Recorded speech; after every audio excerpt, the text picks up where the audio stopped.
épisode 0. Ce fameux épisode 0. Excitant, hein? Oui. Après combien de mois de tergiversation? Un bon 3 mois certain. 3-4. Quand même, oui. Ouais. Hey, ça part de où cette histoire-là? Là? On est ici là, pour un podcast Intersection. Ça part de où cette histoire-là? Ben oui, écoute, je pense que tu sais, dans la vie, c'est le fun. Des fois, tu as une bucket list avec des idées, des projets que tu dis hey, j'aurais le goût de faire ça. Puis j'ai comme lancé une bouteille à la mer à un moment donné sur LinkedIn. Puis tu sais, les astres se sont alignés, je pense, en même temps pour toi. Ouais. Je me trompe pas? Non, exactement. Ouais. Puis tu m'as comme écrit hey, cool, moi aussi j'ai comme ça dans ma bucket list. Puis le timing pourrait comme ressembler à quelque chose qui marcherait. Exact. Fait qu'on s'est dit hey, allons prendre un lunch. Jasons-nous. Puis de fil en aiguille, on s'est dit on se connaît. Mais on se connaît pas. Pas tant. C'est ça. C'est ça qui est le fun. C'est la beauté de la chose. Tu sais, je pense qu'on a tous les deux un genre de parcours qui s'est comme suivi tout le long. Tu sais, je te connais depuis un bon bout. Ouais, tu sais, 10-12 ans. Genre. C'est ça. Ouais. Mais tu sais, c'est la première fois qu'on collabore sur quelque chose. Ouais. Tu sais, on l'a pas nécessairement fait dans d'autres cadres. Là. Aucunement. C'est ça. On se lance dans le vide par rapport à ça. Je pense qu'on a comme certains atomes crochus de parcours, de tech, deux humains bien standards, le fun. Qui trippent de parler de technologie, qui trippent de voir un peu comment tout ça change notre monde, comment on vit, puis l'impact que ça a. Là. Fait que je pense que ça, là-dessus, on se rejoint pas mal. Ouais. Fait que s'il n'y a pas d'épisode 2, c'est parce qu'on s'est tapé ses nerfs après un épisode. Ouais, c'est ça. Épisode 0, épisode 1, that's all. Mais ça devrait bien aller, je pense. Je suis bien confiant. Ouais, vraiment. Ouais. Moi, quand tu as écrit ton message, il y avait vraiment la jonction de technologie puis société. Ouais. Moi, je parle souvent que j'ai un back burner. Là. On a tous une espèce de back burner de barbecue, là, que tu mets des affaires sur le back burner, puis c'est là, puis ça réchauffe, puis tu le sors du barbecue quand c'est prêt. Là. J'ai toujours eu un peu cette idée-là de dire, moi, ça va se passer dans ma vie, dans la tech et la société, ça va se passer. Ces deux trucs-là vont ensemble et de pair, puis il y a tellement de belles choses qui se passent là-dedans. Fait que c'est un sujet qui me passionne. Puis je savais comment matérialiser ça. Ouais. Oui, par ma job. Tu sais, je travaille en technologie depuis longtemps, toi aussi, je pense, mais après ça, en parler de façon pas ludique, mais tu sais, le format podcast, c'est un format de discussion où on se prend pas nécessairement au sérieux. Non, exact. C'est comme si on était... En fait, ça doit être la prémisse de tous les gens qui startent un podcast. Là. Ouais, c'est comme si on était au bar ou au café, là, tu sais, mais c'est exactement ça. Mais de taper ces deux sujets-là, puis let's go en mode discussion, moi, ça me fait vibrer. Puis, ben honnêtement, j'ai plein de questions. J'ai plein... Pas des attentes. J'ai plus des... Le monde va s'aimer ça, ce qu'on va dire, est-tu le fun, c'est quoi l'impact de ça, on va être tout dans un an par rapport à ça, on va-tu caper l'épisode 2, comme tu viens juste de dire. Mais moi, je pense que je me base pas sur ça plus qu'il faut, plus que dire, j'ai du fun à venir faire ça ici, jaser de sujets qui me passionnent, puis go, tu sais, je veux dire... la passion est là. Je pense que c'est ça que je te disais tantôt, la passion est là. Puis tu sais, quand je réfléchis un peu à c'est quoi intersection, ça vient de où, puis pourquoi est-ce que peut-être les deux, justement, on se rejoint sur l'idée de la tech puis de la société. Il y a peut-être un peu du monde des startups là-dedans aussi, là. À savoir que, tu sais, quelque part, quand on est dans un projet de startup ou qu'on est dans ce monde-là, c'est ça. C'est ce qu'on cherche. On cherche des problèmes, puis on veut de la tech pour solutionner.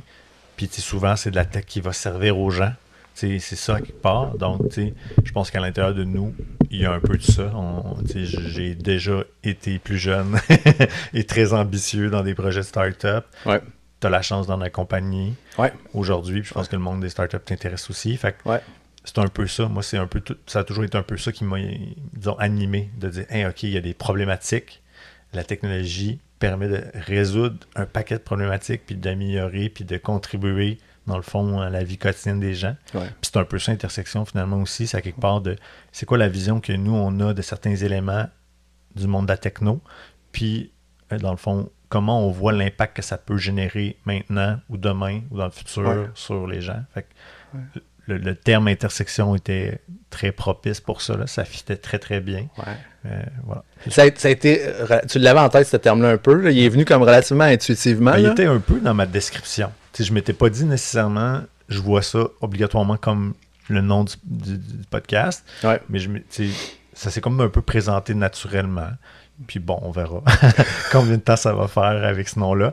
Peut-être qu'à un moment donné, on va avoir une élimination. On va faire « Ah non, on a trouvé un autre nom, puis on switch. » Je pense que ça s'est déjà vu, mais exact. En tout cas, à court terme, on est né sous le nom de... Intersection. Puis, tu dis une couple d'affaires qui m'interpellent en ce sens où, tu sais, je pense que les deux, on bouffe de la tech, là, tu sais, beaucoup. Moi, je l'ai découvert un peu Dans la dernière année, je t'ai vu poster pas mal d'affaires, là, un regain de posts sur LinkedIn d'affaires d'actualité, de la tech. J'étais comme, OK, je file ça. Puis, tu sais, moi aussi, par le passé, j'ai eu, avant d'avoir des enfants, ça un peu plus vieux, moi, ça un peu plus jeune, mais avant d'avoir des enfants, j'étais plus actif à ce niveau-là. Puis, d'être capable de juste comme... Tu sais, c'est quoi le purpose de ça? Tu sais, ultimement, c'est d'avoir du fun, mais c'est aussi de relayer de l'info. Faire réagir les gens. Moi, j'aime ça. Tu sais, d'amener, des fois, pas nécessairement juste dans le sensationnalisme, mais juste de lancer un pavé dans la barre des fois, puis d'observer un peu l'opinion des gens, des fois qui sont pas nécessairement dans ton courant, qui peuvent être à contre-courant ou dans un courant différent. Exact. Mais de voir que, tu sais, ce qui est intéressant, c'est quand ça stimule vraiment une discussion.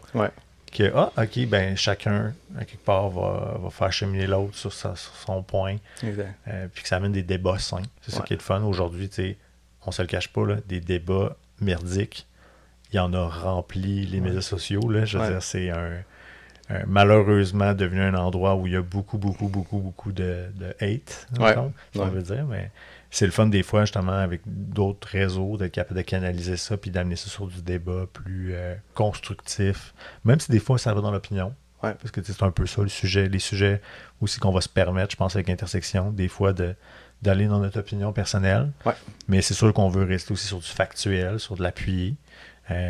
Pour nous, je pense que c'est important. On ne veut pas nécessairement juste lancer des choses qui ne sont pas nécessairement appuyées. Là. Exactement. Fait qu'un espèce de merveilleux blend, un merveilleux mélange entre, oui, de la nouvelle, des faits, mais carrément notre gut feeling par rapport à ça. Puis, ultimement, je pense qu'on n'a pas... on n'a pas la science infuse. En tout cas, moi, je ne considère pas non plus. Je pense pas non plus. On est là pour... on n'a pas la vérité sur tout ce qu'on va dire. C'est plus notre input de deux gars dans la quarantaine qui ont plus de cheveux. Puis, on aurait pu appeler ça le balado des baldes, quelque chose comme ça. On va brainstormer là-dessus off-cam. mais non, c'est ça. Fait que, puis j'ai dit dans la quarantaine, j'ai 38. Tout ça, moi, je le dépasse. 45 bientôt. Là. Exactement, cool. Bref, two old men, bald old men, mais qui, ultimement, c'est ça, on n'a pas toutes les réponses, c'est ça que je veux dire, puis c'est susciter un peu, des réactions un peu, avoir du fun, des invités peut-être un peu, des fois aussi. Des fois, ce sera peut-être pas juste nous autres qui allons jaser. Oui, parce qu'il y a des sujets sur lesquels, inévitablement, au-delà de la recherche que nous, on peut faire, ça peut être le fun de l'approfondir puis d'avoir des gens qui sont vraiment experts dans leur créneau. Exact. Je pense que ça peut être pertinent de les amener au micro, puis... nous de les questionner puis de faire ressortir un peu des éléments qu'on cherche. Ouais. Fait que ça, je pense que ça peut être super pertinent de faire. À quelle fréquence, j'en ai aucune idée. On verra au fil des sujets qu'on a envie de couvrir. Exactement. De comment ça se passe et tout. Ouais. Mais clairement, je pense que ça peut être le fun. Ouais. Assurément. Là, on aurait bien du plaisir à cuisiner ou à avoir un expert ou quelqu'un avec qui jaser d'un sujet. Là. Exactement. Cool. Puis là, après ça, si on rentre un peu dans le bucket, pas le bucket, mais disons dans le flow un peu qu'on s'est dit, en termes de durée, on essaye, on a comme objectif peut-être de créer des épisodes qui vont toucher peut-être 2 à 3 sujets, avec peut-être boucler tout ça à l'intérieur d'1 heure dans le meilleur des mondes. Puis c'est ça, quand on dit 2 à 3 sujets, c'est ça, on va voir dans quelle mesure est-ce qu'on s'éparpille ou on s'allonge sur certains sujets. On se laisse le luxe d'improviser là, officiellement. C'est ça. Oui, exactement. Fait que durée, c'est bon. Le but, on l'a dit un peu. Pour qui ça s'adresse, ça? Bonne question. Écoute, on s'est posé la question, puis j'étais comme... On va comme le découvrir. En fait, il y a une part on va le découvrir, il y a une part de, je pense ça prend des gens qui ont... Tu sais, parce que d'un côté du spectre, t'as les fanboys de tech comme nous, on peut l'être, et fangirls, là, tu sais, mais... puis de l'autre côté du spectre, t'as des gens qui vivent leur vie et qui sont pas tech pantoute, puis Dieu sait qu'il y en a plein, là, tu sais, fait que y a-tu un middle ground là-dessus? Est-ce qu'on s'adresse à qui? Je pense à un merveilleux mélange de tout ça, je pense. Je pense que oui. Il n'y a pas une ambition avec une niche précise. Là. Ouais. Justement, le fait de parler de tech, puis de société, puis de toucher des gens qui vont juste être curieux par ce qu'on peut avoir apporté dans cet univers-là, puis dans la vision qu'on a là-dessus. Ouais. J'ai pas nécessairement l'ambition de dire on va parler juste au tech. Ouais.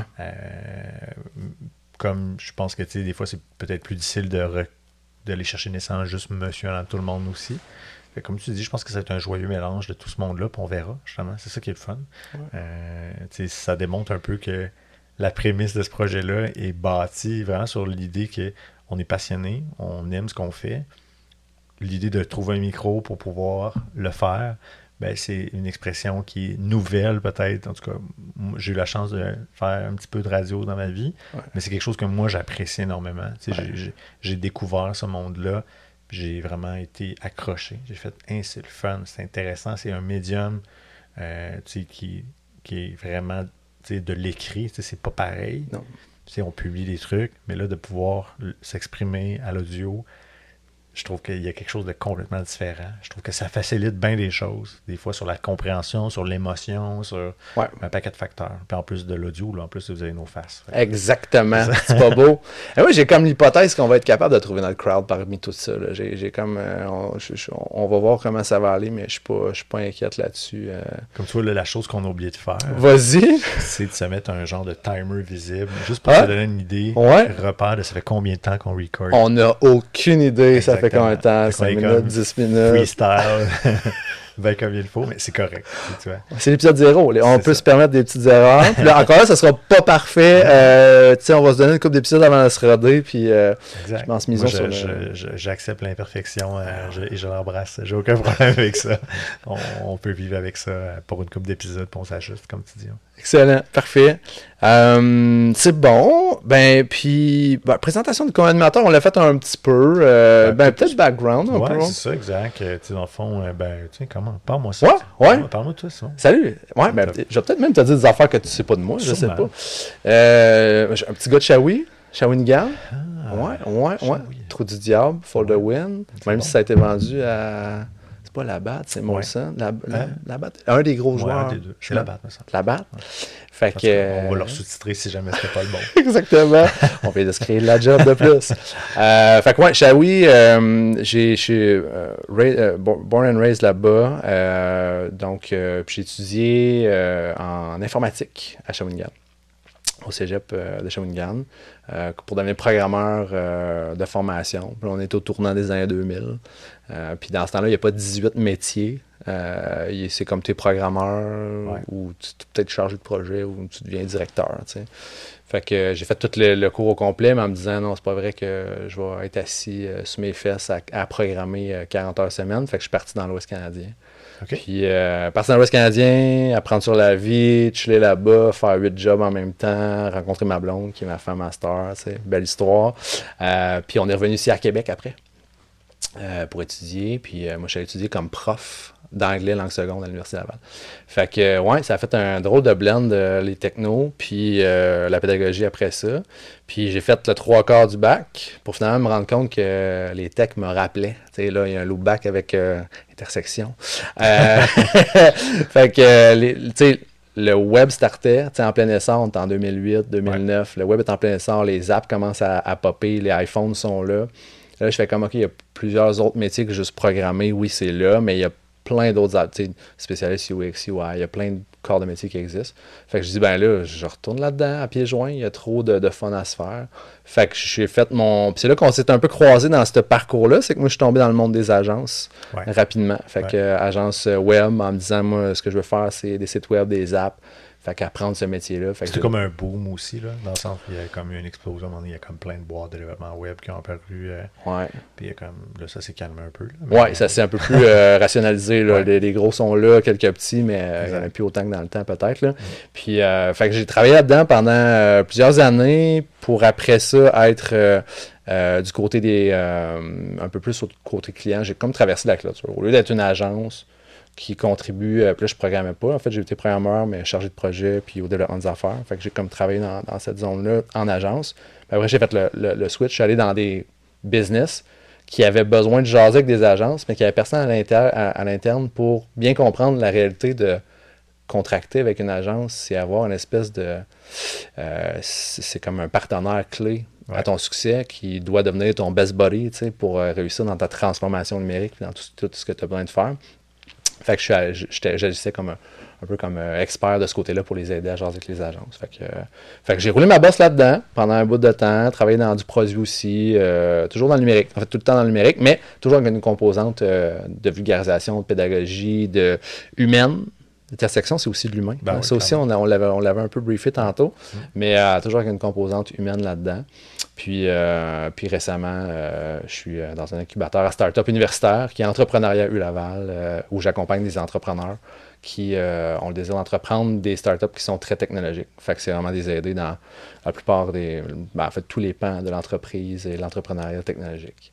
Fait que c'est un peu ça. C'est mon crash course. C'est très bon. Ouais. J'aime ton exercice de garder ça concis. C'est quelque chose que je vais essayer de réussir à ouais, faire. OK. Ce sera pas évident. Vas-y. Moi, je suis un gars de Québec. J'ai toujours été à Québec. J'ai voyagé, mais je veux dire, ultimement, j'ai toujours resté à Québec. Ouais. Je reste pas très loin d'où on... En fait, j'ai grandi pas très loin d'où on tourne aujourd'hui. Ouais. Mais bref, tout ça pour dire que moi, j'ai commencé ma jeune carrière.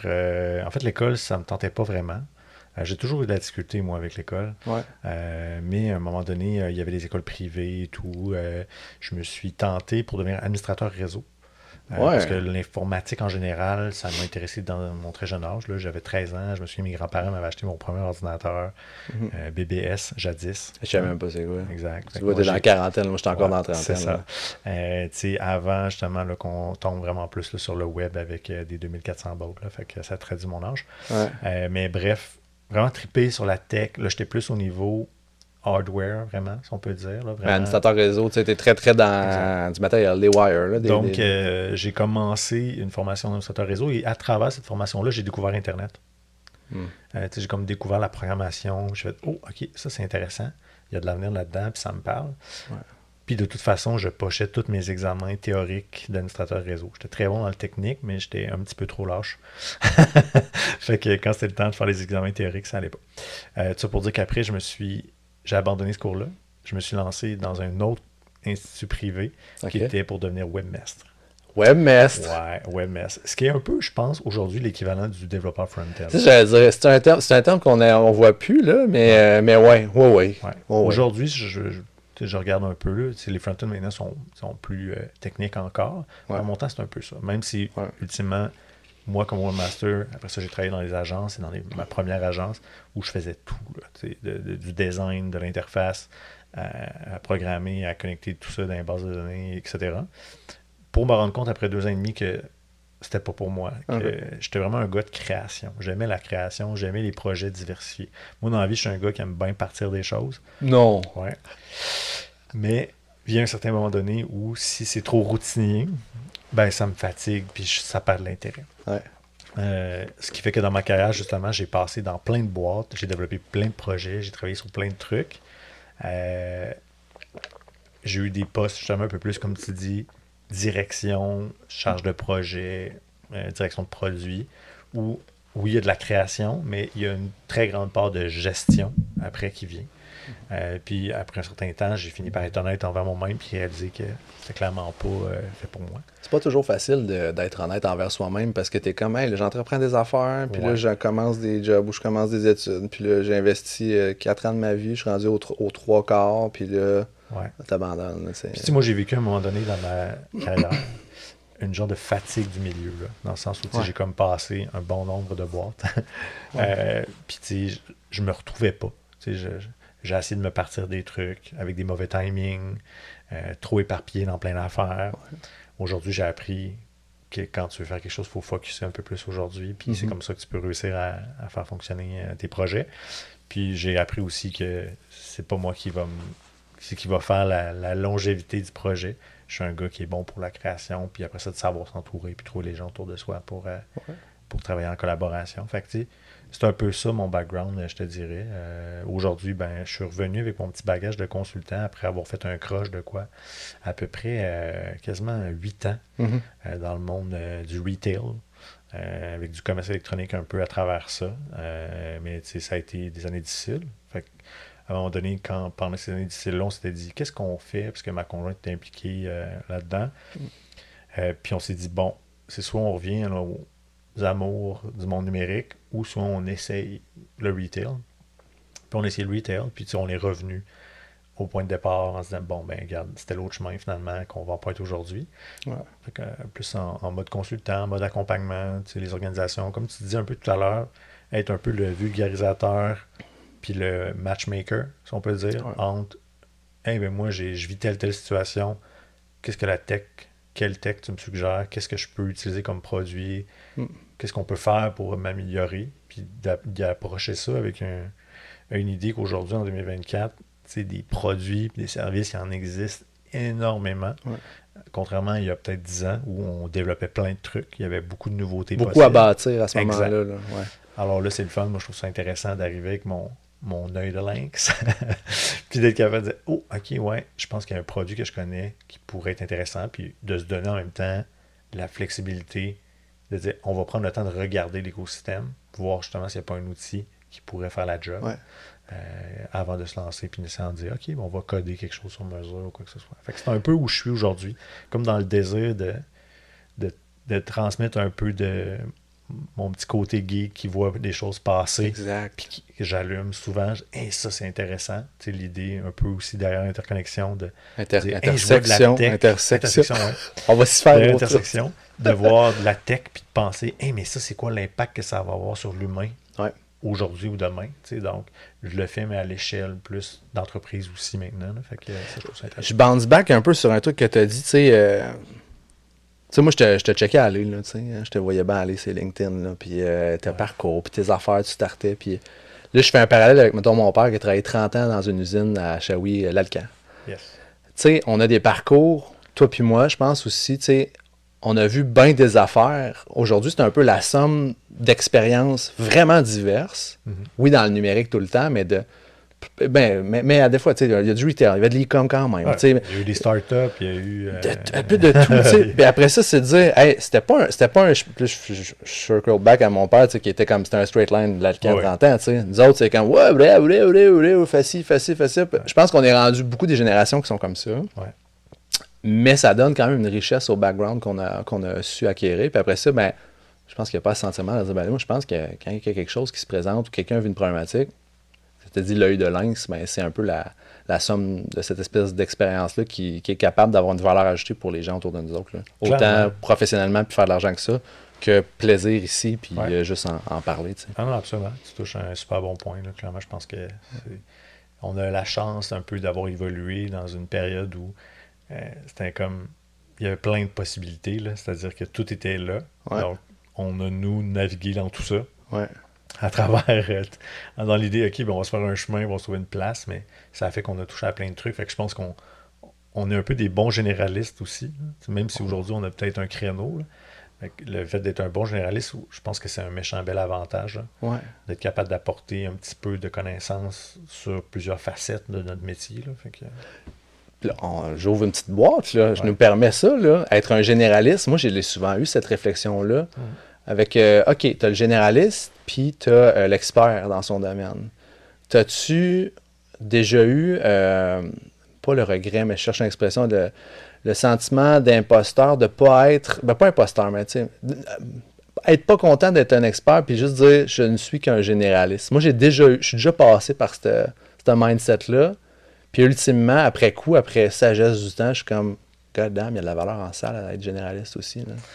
Ouais, je suis encore dans la dualité, moi. Ouais. Dans le sens où il y a des matins où je peux me lever, puis faire comme, j'ai l'impression que là, ce que je suis en train de faire, c'est vraiment pas pour moi. OK. Mettons sur un mandat, puis je fais comme, ah non, t'aurais pas dû prendre ça. Ouais. Puis l'autre matin, je me lève, puis je fais comme, mais non, dans le fond, on fait juste mettre un peu d'énergie, tu sais, des fois. Puis, OK, ben non, clairement, t'as tout ce qu'il faut, la preuve, c'est que finalement, tu l'as réalisé. Donc, c'est ça c'est quelque chose que moi, je combats encore. Ouais. D'accepter mon statut de généraliste à part entière. Tu sais, puis le côté un peu entrepreneur aussi, là, tu sais, c'est un peu ça, hein, des fois... on est bon pour voir des choses, pour voir comment les faire, mais on n'est pas toujours nécessairement les meilleurs pour les faire non plus. Ça, c'est vrai. Ça, c'est vrai. C'est vrai. C'est ça, tu sais. Ouais. Combien de programmeurs j'ai vu autour de moi, je suis comme... Hey man, t'es tellement bon, là. T'es tellement bon, là. Tu sais, moi, je peux te parler d'une vision. Ben, à la limite, c'est pour ça aussi que moi, je me suis... On se pose... On a nos forces on a nos forces, puis on a les endroits où, tu sais, on sera jamais le plus fort aussi, puis en tant qu'entrepreneur, il faut savoir s'entourer de personnes meilleures que nous. Fait que ultimement, ça s'applique dans tout, là, cette histoire-là. Clairement. Fait que, non, absolument. Ouais. Fait que bref, petit background rapide, si on peut dire. Là. C'est bon, je t'ai alimenté pour qu'on en jase un peu plus, parce qu'il y avait plein de belles affaires que je trouvais intéressantes là-dedans. Ben écoute, on aura sûrement la chance d'en parsemer quelques-unes à travers tout ça, là, mais des petites connexions à faire éventuellement. Mais bref, grosso modo, là, ça donne un topo général. Fait que là, ça, c'était un peu l'épisode 0. Je parlais fort un peu, il faut que je fasse attention à ce niveau. Il faut qu'on surveille ça. Faut qu'on surveille. J'ai pas regardé pas en tout, mais on va le vivre. Sinon, on reprend la take. Ça va être difficile de refaire la même affaire. Non, ça, c'est assez impossible. C'est quoi le mailbag?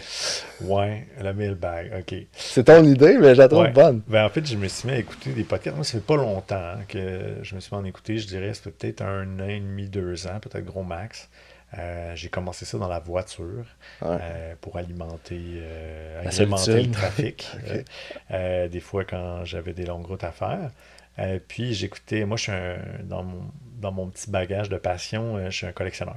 Je collectionne des cartes de hockey, des cartes sportives, Pokémon, tout ça.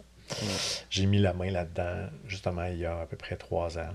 Donc, depuis ce temps-là, je suis bien accroché la main, le bras entier. Et un podcast que j'écoute qui est Sports Nonsense, tant qu'à aller en parler aussi bien les nommer, qui est un podcast américain que je trouvais intéressant parce que je trouvais qu'il y avait de la substance, où il y a un principe dans leur podcast que avant de l'enregistrer, ils vont ouvrir le mailbag. Donc, le mailbag, c'est la possibilité d'offrir aux auditeurs, aux gens qui suivent et qui écoutent, de proposer des sujets, poser des questions, etc., qui va faire finalement l'objet d'un segment dans le podcast. On a récupéré des éléments dans le podcast, dans le mailbag aujourd'hui. On a Mathieu qui nous demandait telle question sur tel sujet. Puis on peut échanger brièvement là-dessus. Fait que je trouve ça le fun, parce qu'au-delà de c'est sûr, nous, on peut amener bien des idées, bien des sujets, mais c'est le fun d'avoir de la rétroaction des gens qui disent moi, j'aimerais ça vous entendre là-dessus, les gars, parce que je vous écoute depuis un petit bout de temps. Il y a des choses que je vois dans vos backgrounds ou dans la façon dont vous prenez position que j'aimerais entendre. Je pense que ça peut être bien chouette, peut-être d'expérimenter ça. Peut-être qu'on va en avoir. Peut-être qu'on n'en aura pas. Peut-être qu'on en a déjà, à l'heure, chers auditeurs, à l'heure d'écouter ceci, on a peut-être déjà... On a déjà peut-être plusieurs commentaires en prévision d'un mailbag, on ne sait pas. On apprendra. Écoute, bout excitant, parce que ultimement, on peut arriver avec plein d'idées, mais... Puis on réinvente pas la roue, là, je trouve ça super intéressant, mais tu sais, à la radio, ils font ça, de prendre des trucs du public, les autres podcasts, mais... Moi, je pense que c'est sexy à notre sauce ici de faire ça avec notre propre crowd qu'on va savoir bâtir. Puis tu sais, l'image du mailbag, c'est un peu le gros sac rempli d'enveloppes que tu venais ouvrir, vider sa table, puis que tu ramassais les lettres un peu des fans, mettons. Là, on voyait un peu ça. Là. Exact. C'est juste drôle, c'est un clin d'œil intéressant. Fait que sans renommer le truc, on s'est dit, on va avoir notre propre mailbag. On verra si après ça marche ou pas.